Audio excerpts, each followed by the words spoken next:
ओम गंग गणपतये नमः। ओम श्री साईनाथाय नमः। दोस्तों, आज का टॉपिक साईं संदेश नहीं है। आज जैसा कि अभी पितृपक्ष चल रहा है तो आज का टॉपिक इसी पर है। मैं कुछ बातें आपसे शेयर करूंगी। हो सकता है बहुत लोग इसके बारे में जानते भी हों, पर कुछ लोग हो सकता है ना जानते हों, उनके लिए ये वीडियो है। तो दोस्तों, जैसे कि आप सबको पता ही होगा कि अभी पितृपक्ष चल रहा है। तो क्या आप जानते हैं कि पितृपक्ष में हमें क्या-क्या करना चाहिए और क्या-क्या नहीं करनी चाहिए? अगर नहीं जानते तो ये वीडियो अंत तक ज़रूर देखिएगा। आशा करती हूँ आपको इसके बारे में बहुत कुछ जानकारियाँ मिलेंगी।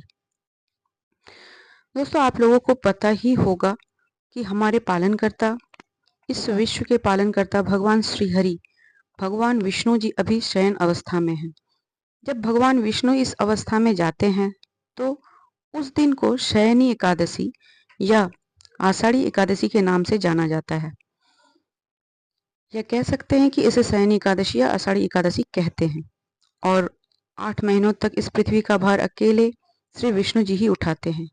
परंतु जैसे ही भगवान अपने शयन अवस्था में जाते हैं आषाढ़ी एकादशी को, तो उसके बाद से जो है 4 महीने का जो समय होता है, जिसे चतुर्मास भी कहा जाता है, उस समय बाकी के सारे भगवान मिलकर इस पृथ्वी का भार उठाते हैं, हमारा पालन करते हैं। तो जिसमें सबसे पहले श्रावण महीने में पृथ्वी का भार 1 महीने तक बाबा भोलेनाथ जी रखते हैं। फिर शिव जी इस पृथ्वी का भार गणेश जी को सौंप देते हैं। तब गणेश चतुर्थी शुरू होती है। फिर इस पृथ्वी का भार भगवान विश्वकर्मा जी उठाते हैं और फिर विश्वकर्मा पूजा के बाद इसका भार सीधे पितरों को दिया जाता है। और 16 दिन का यही समय होता है जब पितृ देव हमारा पालन पोषण करते हैं। उन्हीं के हाथ में सब कुछ होता है। उसके बाद जब पितृपक्ष खत्म होता है तो महालया के दिन तर्पण कर इसे पूर्ण किया जाता है और उसके बाद स्टार्ट होता है देवी पक्ष, जब माता रानी का आगमन होता है और हमारा भार स्वयं माँ दुर्गा उठाती हैं। उसके बाद कोजागरी लक्ष्मी पूजा, कोजागरी लक्ष्मी पूजा शुरू होते ही माता लक्ष्मी जी इसका सारा भार ले लेती हैं। और फिर जब तक दिवाली आती है तब तक माँ लक्ष्मी ही ये भार उठाती हैं। दिवाली आते ही माँ काली के हाथ में सब कुछ चला जाता है। माँ काली इस पृथ्वी का भार उठाती हैं। और फिर अंत में छठ पूजा में भगवान सूर्य को अर्घ्य दिया जाता है और फिर अंत में भगवान सूर्य इस पूरे संसार का भार उठाते हैं। और फिर हमारे पालनकर्ता श्री विष्णु अपनी शयन निद्रा से उठकर दोबारा से पृथ्वी का भार अपने हाथ ले लेते हैं और हमारी रक्षा करते हैं, जिसे हम उत्थान एकादशी के नाम से जानते हैं। तो दोस्तों, इस तरह से इस पृथ्वी का भार उठाया जाता है। ऐसे हमारे पालनकर्ता विष्णु जी हम सबका पालन करते हैं और हमारी रक्षा करते हैं। जय श्री हरि। ओम श्री विष्णु। ओम नमो भगवते वासुदेवाय नमः। तो दोस्तों, अब जान लेते हैं पितृपक्ष के बारे में। हो सकता है आप में से बहुतों को पता भी हो, पर जिनको इसकी जानकारी नहीं है उन्हें बता दूं कि ये पितृपक्ष साल में एक ही बार आता है। 16 दिनों का ये समय होता है जब हर कोई अपने पितरों को जल आदि देते हैं। उन्हें जल अर्पण किया जाता है। पितृ मतलब हमारे पूर्वज। हम अक्सर सुनते हैं कि तुम्हारे घर में पितृदोष है या ऐसा ही कुछ। तो इस पितृपक्ष में पितृदेव देवलोक से सीधे पृथ्वी पर आते हैं और अपने अपने वंशजों से जल ग्रहण कर तृप्त होते हैं।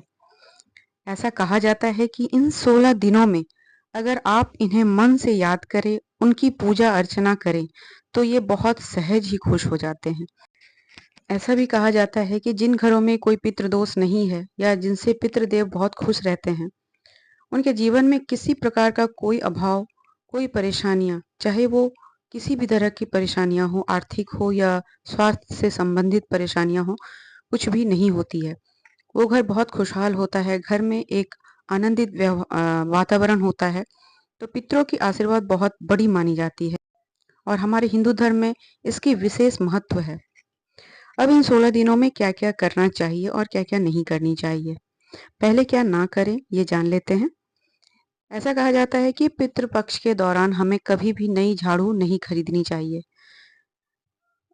सरसों का तेल भी वर्जित माना गया है खरीदना। सरसों का तेल और नमक भूलकर भी घर पर ना लाएं।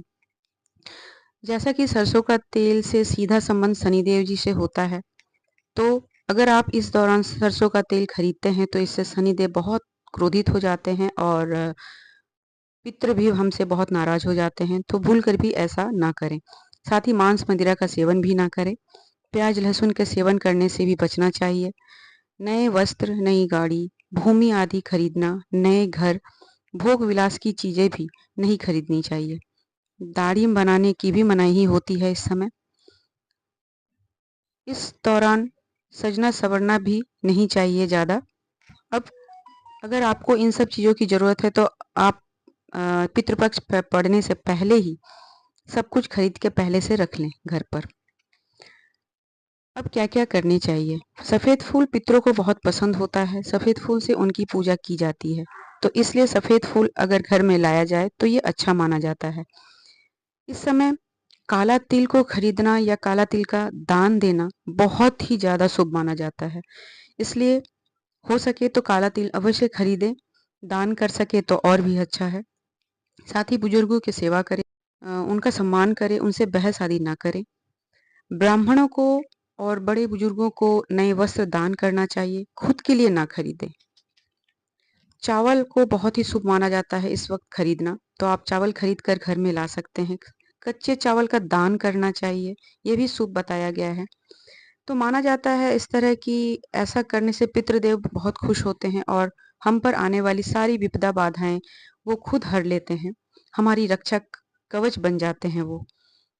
तो दोस्तों, मुझे जितनी जानकारी थी मैंने आपसे ये साझा करी है और जिनको अगर इसके बारे में कोई जानकारी है तो वो शेयर कर सकते हैं, कमेंट बॉक्स में कमेंट कर सकते हैं। कहीं पर अगर मैं गलत हूँ तो आप उसको ठीक करें, उसका करेक्शन करें और अगर मैं कुछ मिस कर रही हूँ तो आप उसको कमेंट बॉक्स में ज़रूर बताएं। साथ ही वीडियो अच्छी लगी तो प्लीज़ प्लीज़ प्लीज़ वीडियो को एक लाइक ज़रूर कीजिएगा और चैनल को अभी तक सब्सक्राइब नहीं किया तो जल्दी से चैनल को सब्सक्राइब कर लें। वीडियो देखने के लिए बहुत बहुत धन्यवाद।